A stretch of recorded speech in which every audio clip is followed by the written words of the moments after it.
कि जब हम उस उम्र में थे तब हमारे भीतर धर्म कितना था। अभी तो स्थिति ये है कि जब कोई नहीं पूछता है तो चलो भगवान के पास चले चले। अब कोई नहीं पूछ रहा है, कहीं कोई नहीं पूछ रहा है, तो कम से कम एक वो चौखट तो है जहां जाकर के सिर पटक सकते हैं, जहां कुछ टाइम निकाल सकते हैं।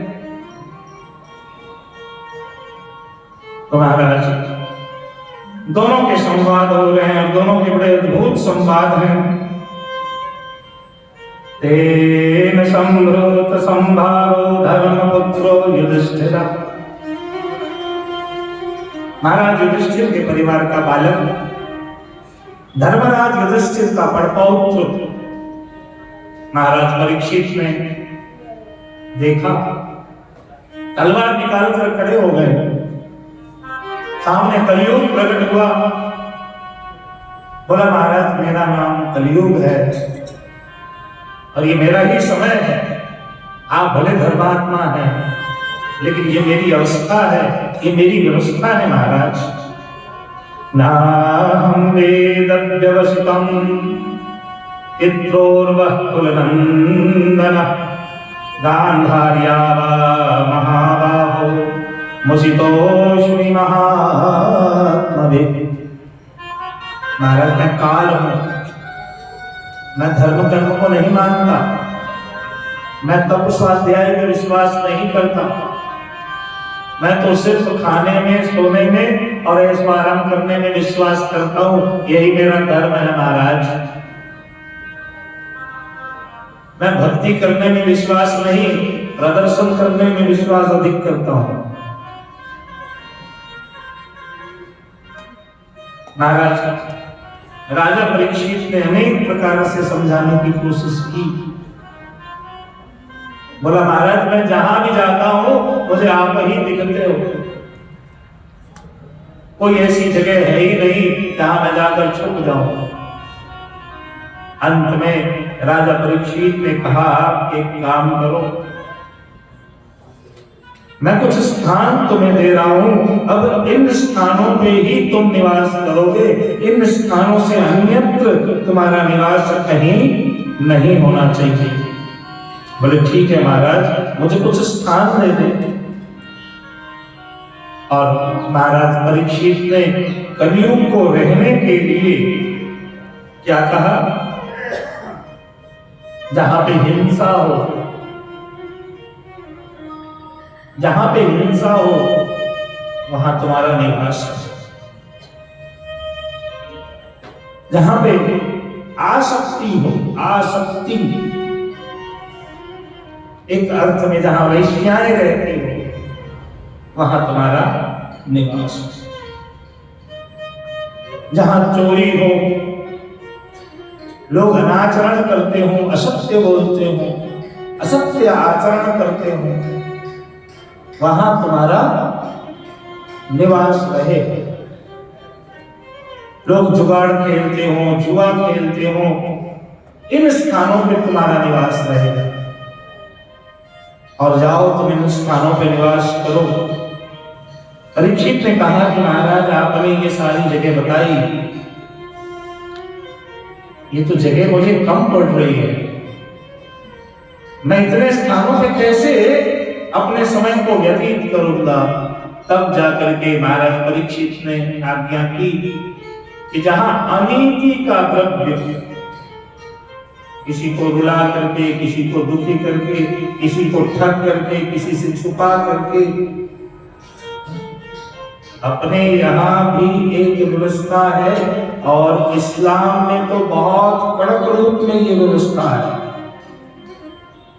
अगर आप 10 रुपए से किसी चीज की मैन्युफैक्चरिंग कर रहे हैं तो उसमें एक नियम है कि इतना ही आपको मुनाफा भी लेना है। समाज का शोषण नहीं होना चाहिए। आज जीते जी हम दुखी क्यों हो रहे हैं? क्योंकि हमारे बीच सबसे ज्यादा द्रव्य दोष है। धर्म संप्रदाय में भी कलयुग का प्रवेश कैसे हो गया? क्योंकि धर्म संप्रदाय में सबसे ज्यादा और सबसे पहले द्रव्य का दोष लग गया।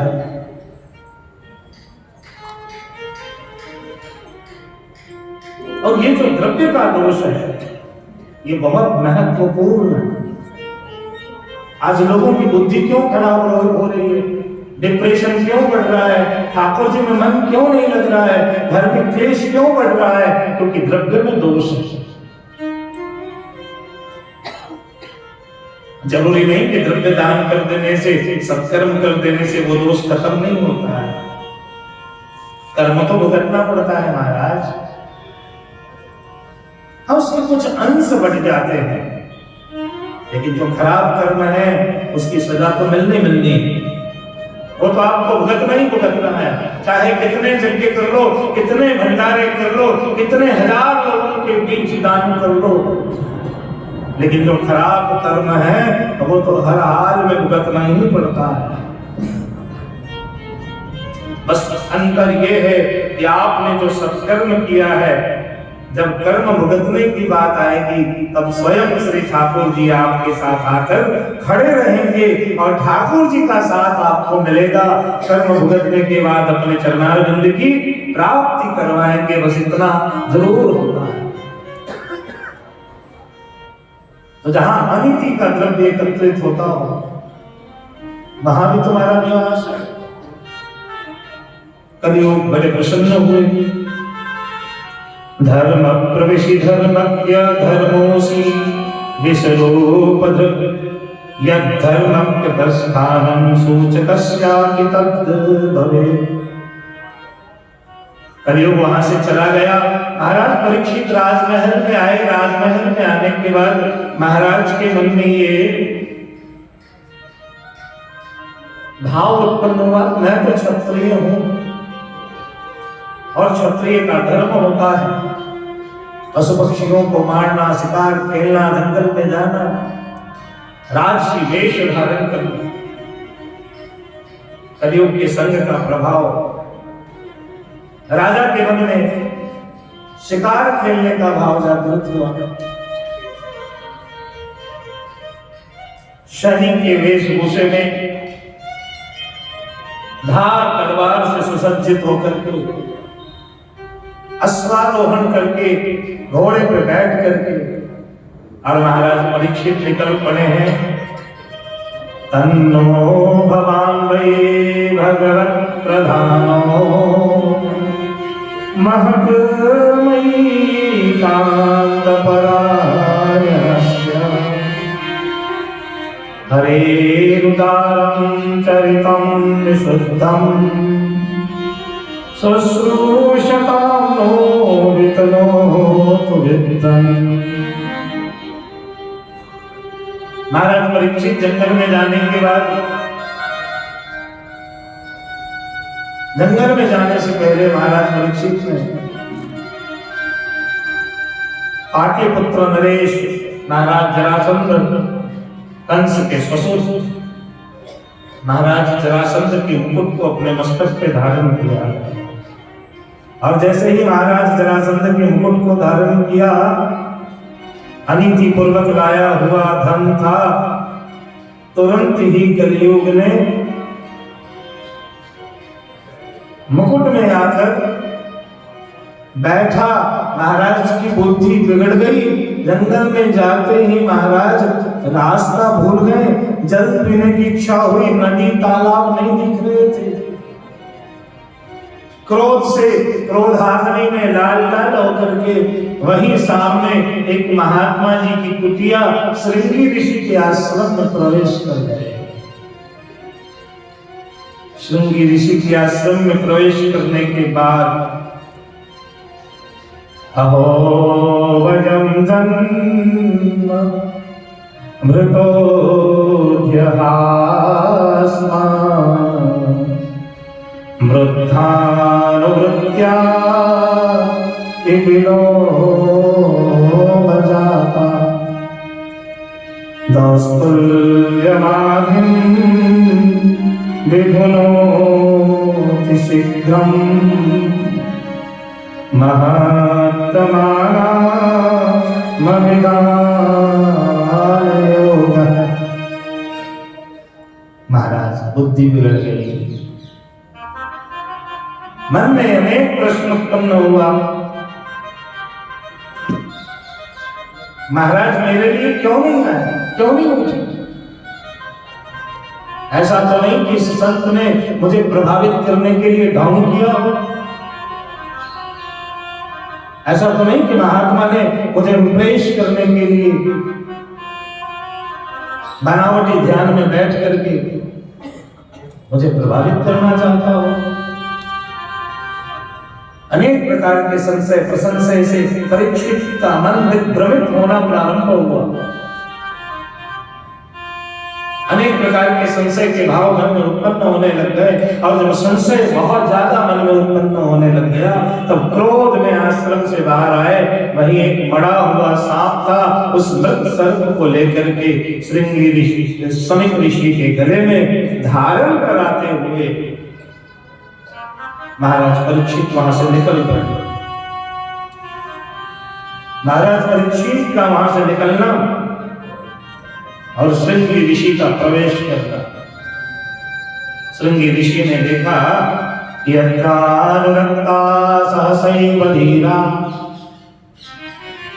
व्यपोह्य देहादिषु संगमूढम् व्रजन्ति तत्पारमहंस्यमन्त्यम् यस्मिन् हिंसोपशमस्वधर्मः। राजा परीक्षित ने ये कृत्य तो किया, कृत्य करने के बाद निकल गए। श्रृंगी ऋषि का आगमन हुआ। श्रृंगी ऋषि ने देखा कि किसी ने मेरे पिता का अपमान किया है। जमुना जी ने जाकर के आचमन प्राणायाम करके हाथ में जल लेकर संकल्प किया है, और संकल्प करके मन में बोलते हैं यदि लंघित मर्यादा तक्षकः सप्तमे हनि। जिसने भी इस मर्यादा को तोड़ा है, जिसने मर्यादा को खंडित किया है, बराबर आज के 7वें दिन तक्षक नाग के द्वारा काटने से उसकी मृत्यु हो जाए। महाराज भयानक श्राप दिया, और भयानक श्राप देने के बाद समिक ऋषि ने देखा कि धर्मात्मा राजा को मेरे पुत्र ने श्राप दे दिया है। ध्यान में जाकर सोचने लग गए कि अगर ये श्राप टल जाए तो। समिक ऋषि ध्यान में गए और ध्यान में जाकर के श्राप को टालने की भरसक कोशिश की, लेकिन देखा कि 1-2 जन्म नहीं, श्रृंगी ऋषि ने अपने कई जन्म के तप को लगा दिया है। एक अपने पिता के अपमान को दूर करने के लिए, और कई जन्मों की तपस्या लग चुकी है। अब इस श्राप को वापस लेना संभव नहीं है। श्राप लग चुका है, और श्राप लगते ही महाराज परीक्षित निस्तेज हो गए। हाहाकार फैल गया। ब्रह्मा विष्णु महेश सारे ऋषि मुनि सब के सब हाहाकार करते हुए महाराज परीक्षित के पास पहुंचने लग गए। तो कन्हैया ले चल परली पार, जहां विराजे राधा रानी, जहां विराजे राधा रानी, अलबेली सरकार कन्हैया चल परली पार, कन्हैया चल परली पार, कन्हैया चल परली पार, कन्हैया चल परली पार। जहाँ विराजे राधा रानी, जहाँ विराजे राधा रानी, अलबेली सरकार कन्हैया चल परली पार।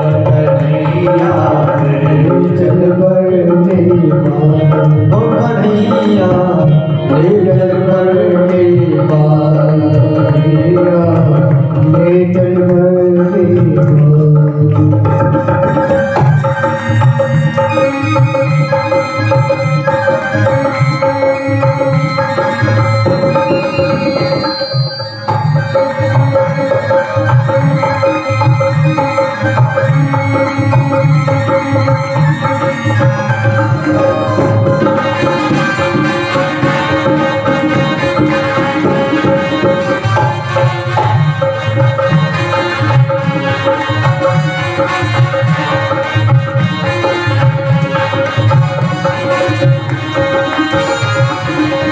गुड़ गुड़ सब तेरे हरे पर गुड़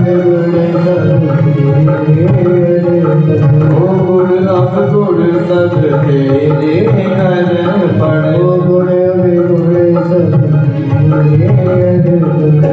बुद्धि सहित मन तेरे हरे पर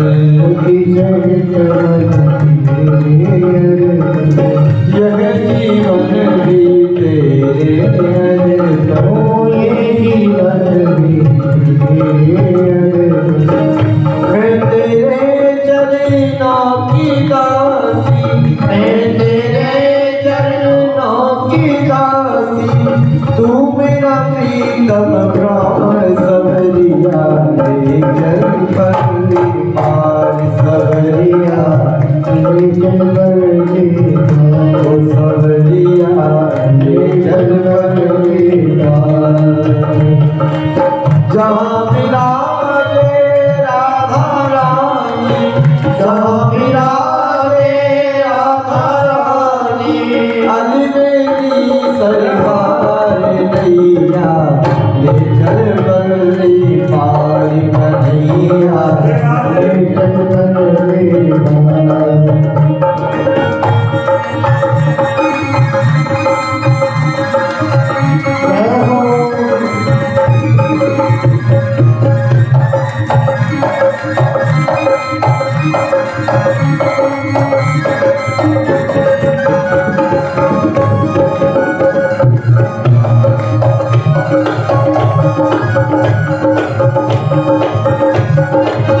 लज्जाशील गवावे जीवो लज्जाशील गवावे जीवो अपना आप लुटावे जीवो अपना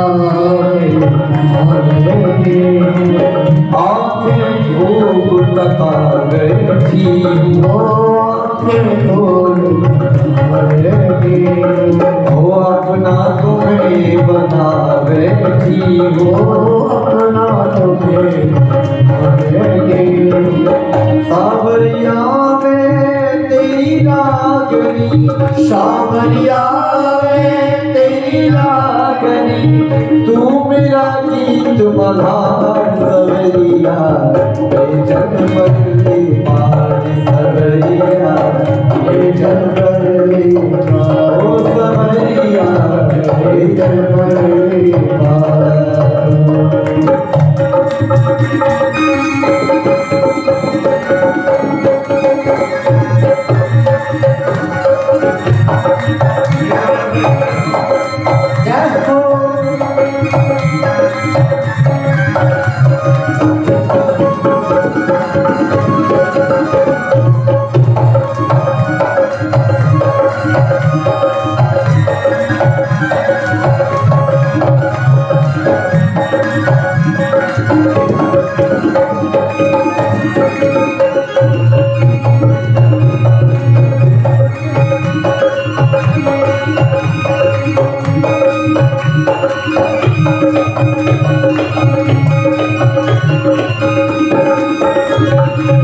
जग की कुछ परवाह नहीं है जग की कुछ परवाह नहीं मोरे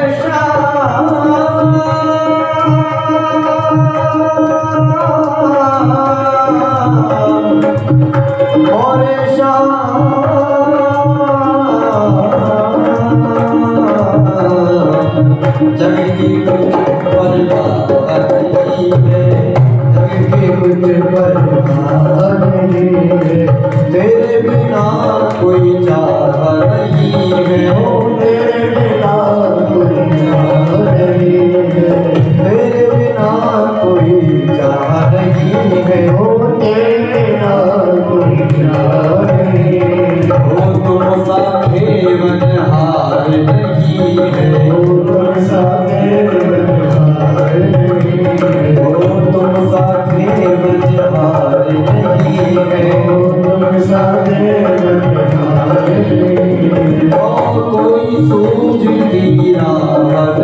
है कोई सूझती बात नहीं।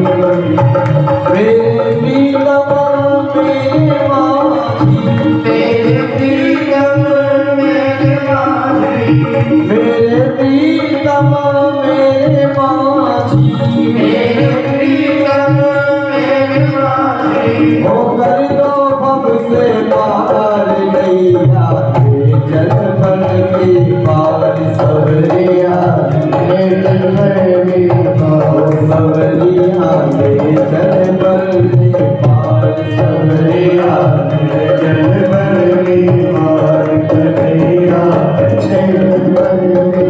जहाँ पिला दे राधा रानी, जहाँ पिला दे राधा रानी, अलबेली सरकार नैया, जल भर के पार सवरिया, जल भर के पार सवरिया, जल भर के पार सवरिया, जल भर के पार सवरिया, सवरिया,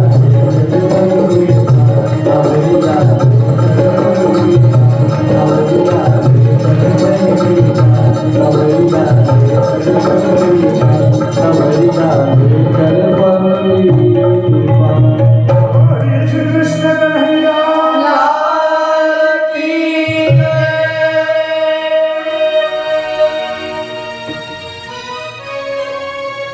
निशम्य सप्तं मदरं नरेन्द्रं सब्राह्मणो नात्मदमभ्यनन्त। अहो बताहो महदज्ञते कृता, अल्पीयशीद्रो अवोर्दमोद्धृता।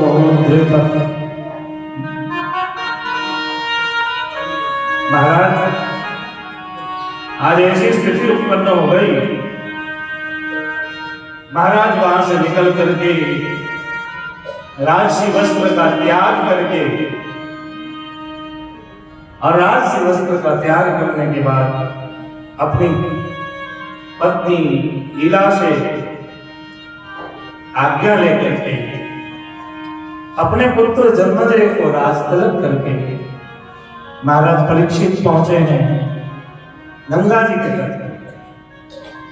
और गंगा जी के तट पर पहुंचने के बाद महात्माओं ने चिंतन किया है कि राजा के पास मात्र 7 दिन का समय है, और यही 7 दिन हमारे और आप सबके पास भी है।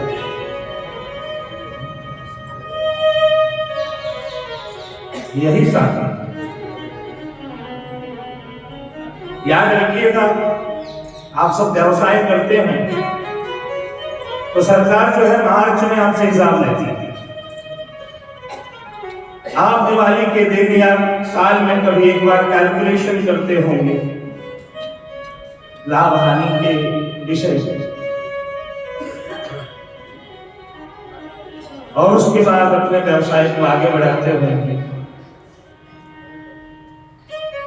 लेकिन जो कयामत की रात होगी उस दिन आपको हिसाब के लिए समय नहीं मिलेगा। मालूम है ना उसका सिस्टम? क्या सिस्टम है? आप जहां रहेंगे, जिस पल रहेंगे, जिस अवस्था में रहेंगे, और उसी अवस्था में इस काया को छोड़ना है।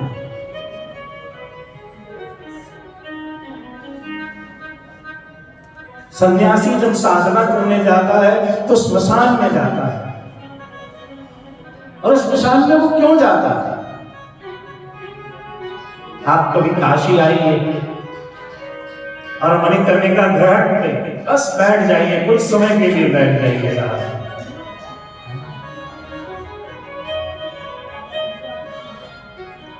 और वहां जिंदगी आपको तमाशा बनती हुई नजर आएगी। जिंदगी का क्या तमाशा है वो वहां दिखेगा। और छोटे मोटे तो दिखेंगे। मणिकर्णिका घाट पे तो वो लोग आते हैं साहब जो 100 मंजिल की फ्लैट में मालिक बन करके रहते हैं, और वो पहुंचते हैं ठंडों पे सवार होकर। और फिर डोम राजा लाठी मारता हूं।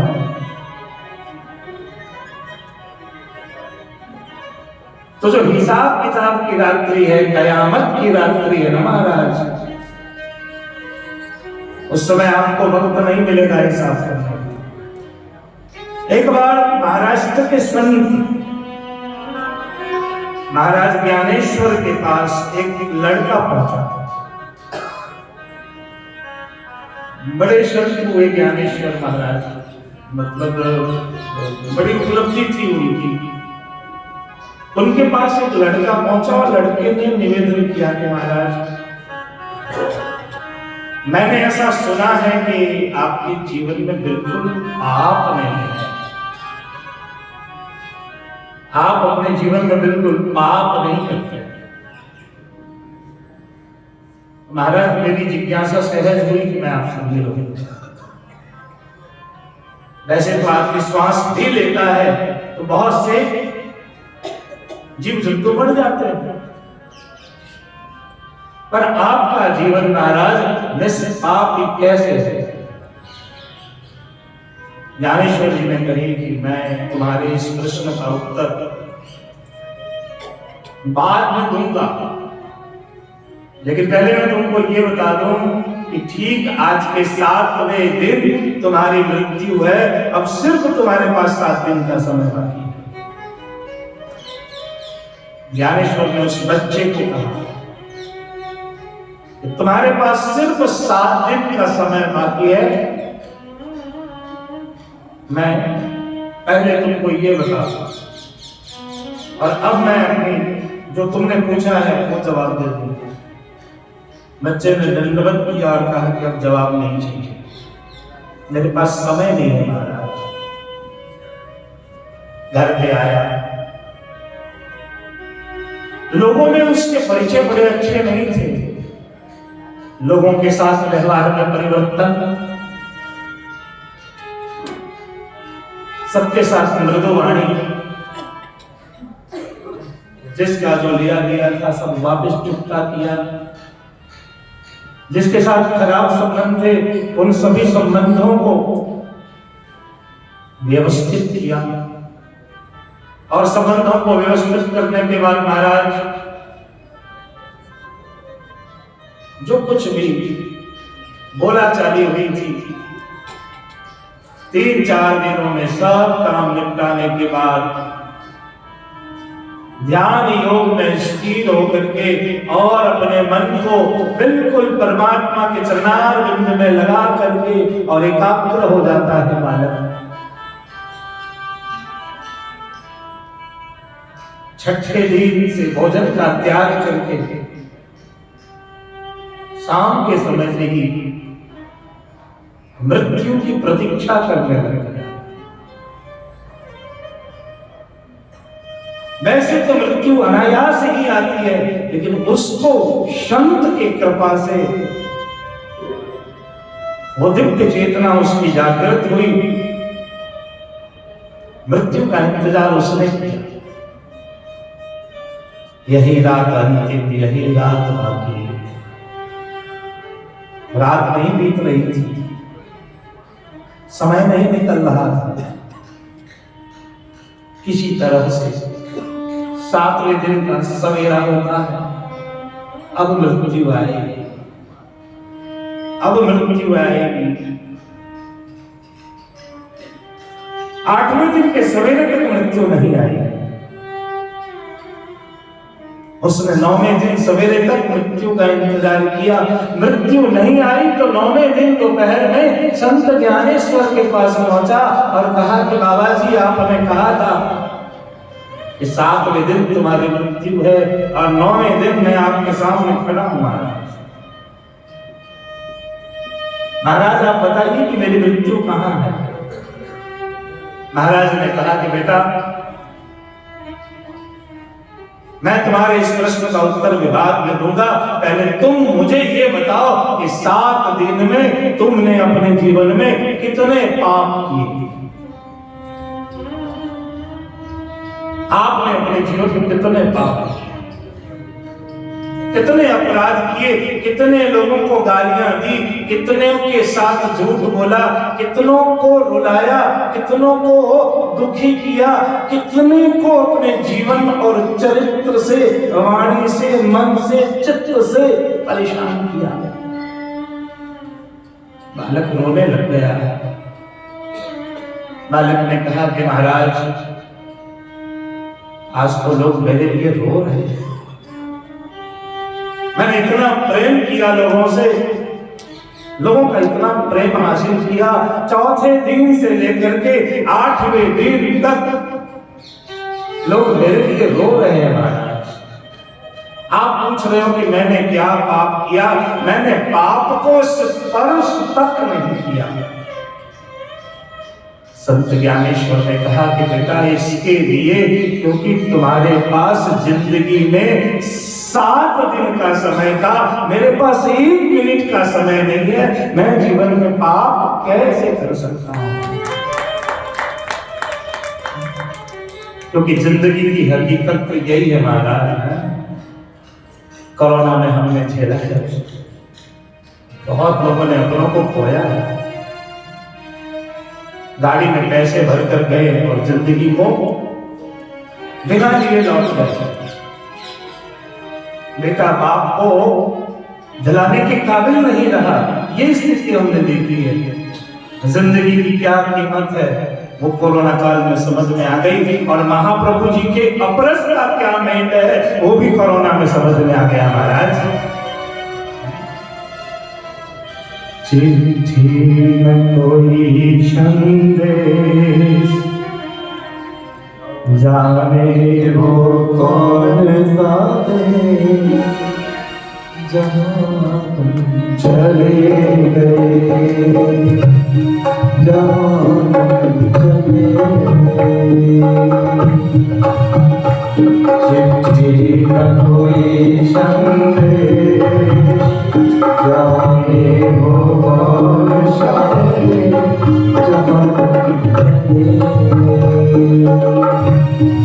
जहाँ तुम चले गए। जिन लोगों ने झेला है इस समय, जिन लोगों ने वो मौत के तांडव को देखा है, स्मशानों में जब बैटिंग देखी है, तब उन्हें पता चला कि जिंदगी क्या है,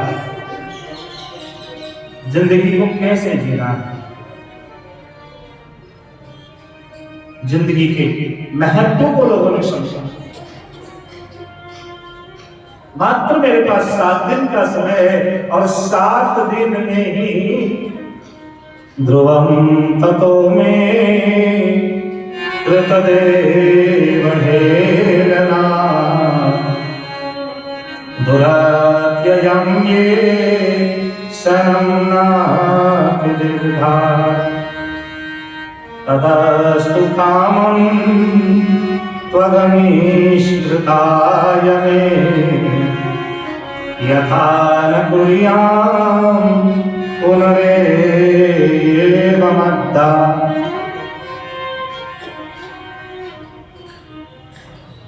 उसी समय विद्वानों के बीच चिंतन मंथन करते हुए सबके सामने सुखदेव जी का आगमन हुआ है।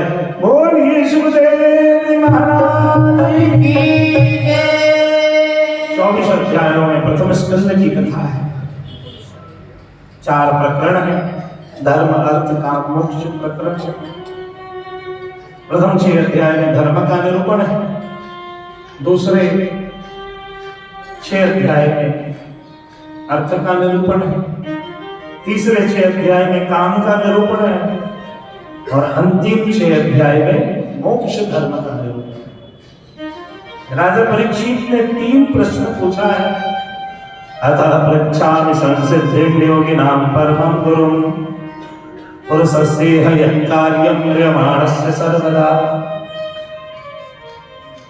यच्छोतव्यमथोजव्यं यत्कर्तव्यं नृविप्रभो स्मर्तव्यं भजनीयं वा ब्रूहि ब्रूहि यद्वापि। महाराज, जिसकी मृत्यु बिल्कुल नजदीक हो उसे क्या करना चाहिए?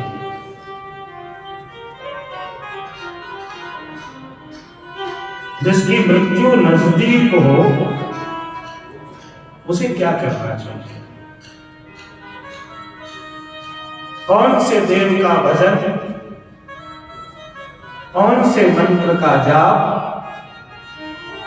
और कौन से मार्ग का अनुसरण, ये 3 प्रश्न। और इसी 3 प्रश्न के आलोक में पूरी भागवत कथा है। राजा के प्रश्न को सुन करके द्वितीय स्कंद के प्रारंभ के प्रथम श्लोक में श्री सुखदेव जी ने आज्ञा की है, साधन प्रकरण की कथा है। सते प्रश्न कृतो लोकहितं नृपा आत्मवित् सम्मतः पुरुषां श्रोतव्यादिशे परः श्रोतव्यादिराजेन्द्र नृणां शन्ति सहस्रश आपश्यतात्मतत्त्वम् गृहेषु गृहमेधिनाम्। राजन, भगवान के पूरे 24 अवतार हैं। पृथु के रूप में, नारद के रूप में, कच्छप के रूप में, नरसिंह के रूप में, वामन के रूप में, हयग्रीव के रूप में, ऋषभदेव जी के रूप में,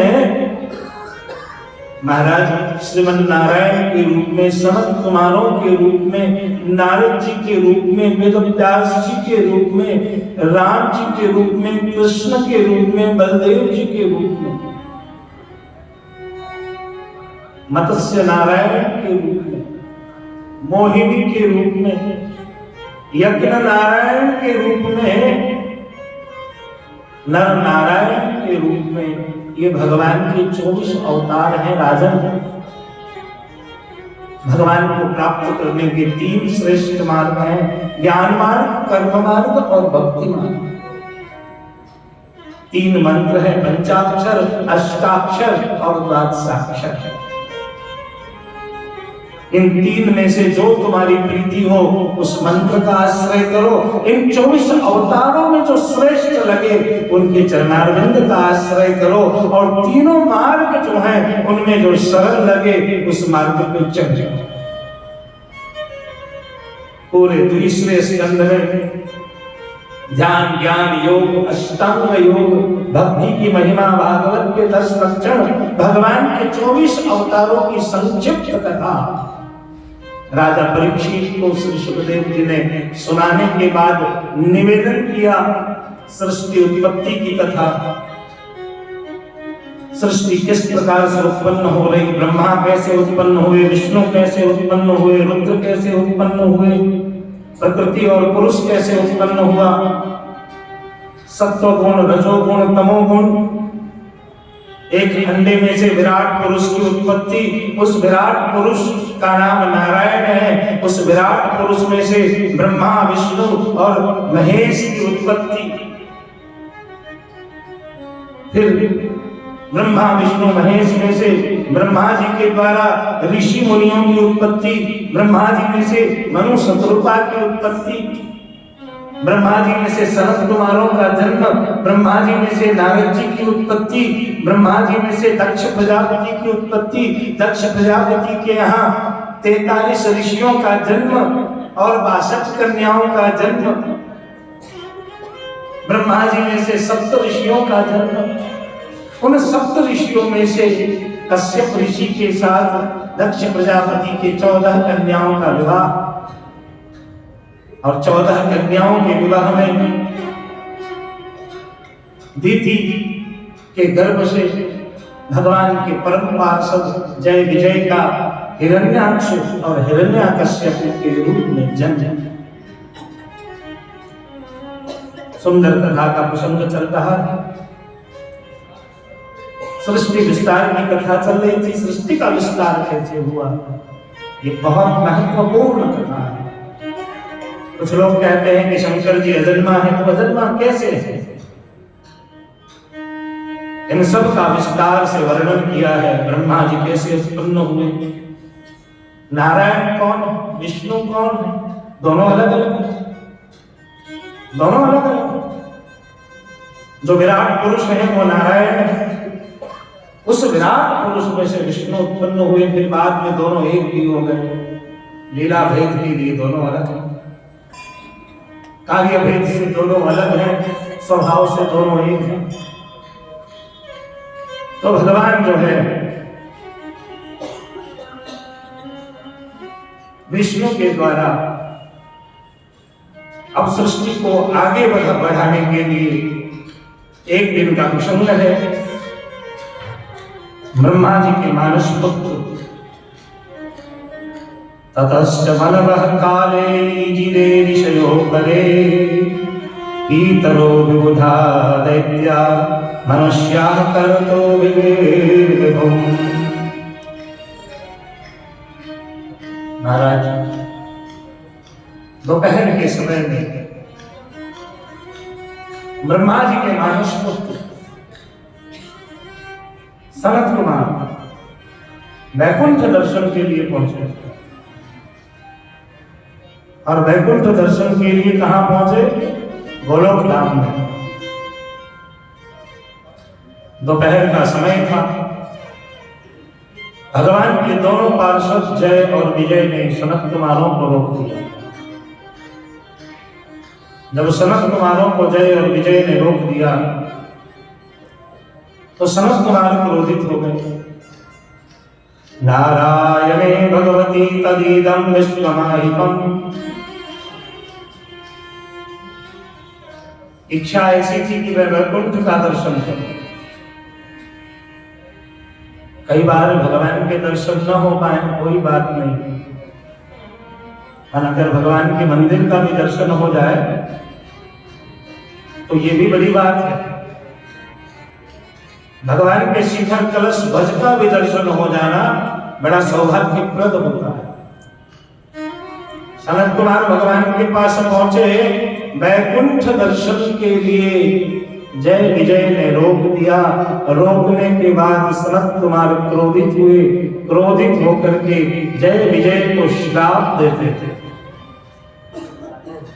ये भगवान की ही माया थी। जय विजय को श्राप दिया, और जैसे ही जय विजय को श्राप दिया भगवान नारायण स्वयं वैकुंठ से बाहर आ गए। भगवान के धाम का दर्शन तो नहीं हुआ, लेकिन भगवान के स्वरूप का दर्शन हो गया। भगवान के स्वरूप का दर्शन हुआ सनत कुमारों को। सनत कुमार को दर्शन करके वापस लौट गए। भगवान ने अपने प्रिय पार्षदों को कहा कि ब्रह्म कुमारों ने तुम्हें श्राप दिया है, ये श्राप को मैं टाल नहीं सकता हूं, ये श्राप भुगतना अनिवार्य है। अब श्राप भुगतने के लिए भगवान ने कहा कि तुम्हें वैकुंठ से दूर जाना पड़ेगा। जय विजय ने निवेदन किया, भगवान मुझे वैकुंठ से दूर न करिए। बोले ब्रह्म कुमारों का श्राप। बोले पुनः मुझे आपकी प्राप्ति कब होगी? भगवान ने कहा 7 जन्मों के बाद। बोले 7 जन्म तक मेरा क्या होगा? बोले देव के रूप में तुम्हारी क्यों पूजा होगी? लोग तुम्हें बहुत पूजेंगे। ये भी ठाकुर जी की इच्छा से ही देवी देवताओं को भी वरदान प्राप्त होता है। एक बार बहुत सुंदर प्रसंग है। श्री गोसाई जी के सेवक चाचा हरिवंश जी, एक बार चाचा हरिवंश जी किसी गांव में पुष्टि मार्ग के प्रचार के लिए पहुंच गए और वहां देखा कि एक देवी मंदिर है। सो गए उसी मंदिर में। अब मंदिर में तो महाराज सो गए। दूसरे दिन जो है चाचा जी वहां के जो पुजारी वगैरह आए तो चाचा जी ने सबको बताया कि ये जो देवी माँ है वो पूर्व जन्म में हमारे श्रीनाथ जी के वस्त्र को धोती थी, धोता था। तो ठाकुर जी के वस्त्र धोने के कारण इनको जो है उत्तम गति की प्राप्ति हुई। तो ये ठाकुर जी के वस्त्र को धोता था और मन ही मन सोचता था ये श्रीनाथ कितना ठाकुर जी भाग्यशाली है, रोज बड़ो बड़ो लडुआ खाए, मोहनथाल खाए, मूंगफली खाए। मुस्लिम आदमी में भाई प्रसाद की भी अपनी महिमा है। अभी सौराष्ट्र हो तो ढारो मोहनथाल, उसका तो विशेष महत्व है काठियावाड़ में। क्यों अंकुल जी आप लेते हो कि नहीं प्रसादी? आज वही है। और वो ढारो और ये ढारो में अंतर है, वो काठियावाड़ी ढारो है। अब महाराज जो है ना वो देखो आप, मैं अभी तो आपको पुष्टि मार्ग की प्रसंग सुनाऊंगा, आप कहोगे कि भाई पुष्टि मार्ग कहाँ है। एक बार एक आर्य समाजी जो है ग्वालियर में, प्रथमेश जी महाराज को जानते होंगे अपने पुराने वैश्य, प्रथम पीठाधीश्वर। तो प्रथमेश जी महाराज ग्वालियर में विराज रहे थे। उसी ग्वालियर में सुबह के 4 बजे एक आर्य समाजी आए और पूछा कि भाई ये पुष्टि मार्ग क्या है? तुम पुष्टि मार्ग के लोग इतने इतने सामग्री ठाकुर जी को भोग धरते हो, क्या है ये पुष्टि मार्ग?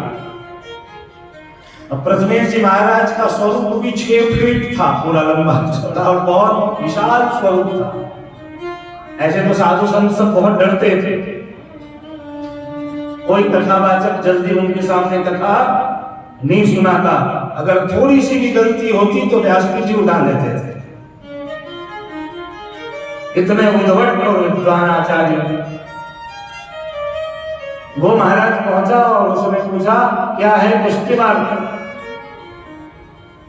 महाराज श्री भितरिया को कही कि मैं नहाने जाएगा हूं, या कुछ प्रसाद लिवा और लगभग 8-10 पीस सुंदर सुंदर मोहनथाल।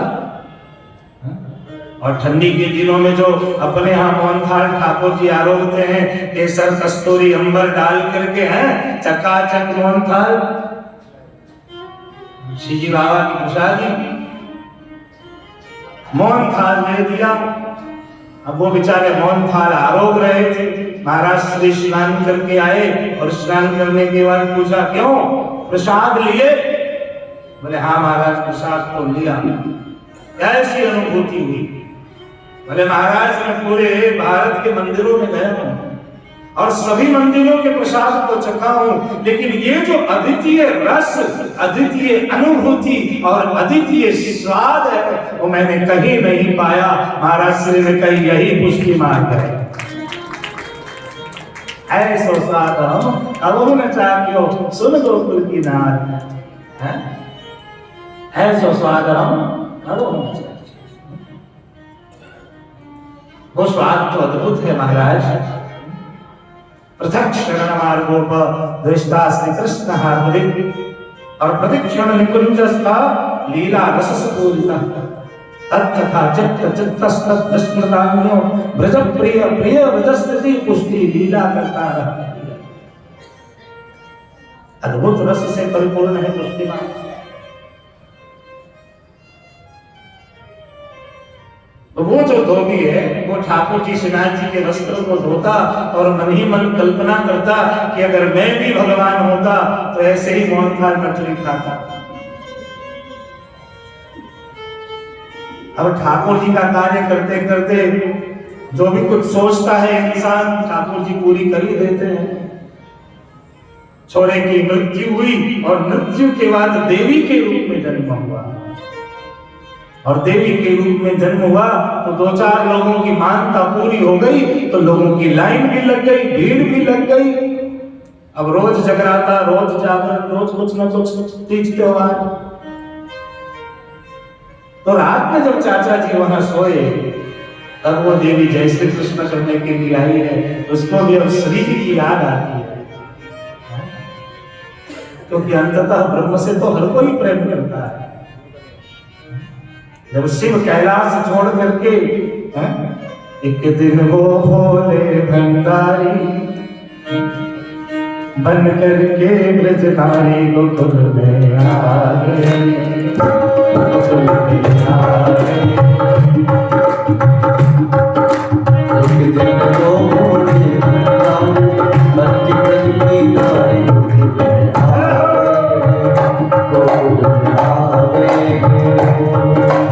पार्वती भी मना के आई, ना माने कंगाली गोकुल में आ गए, गोकुल में आ गए।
के लिए आई कि महाराज श्री जी कैसे हैं?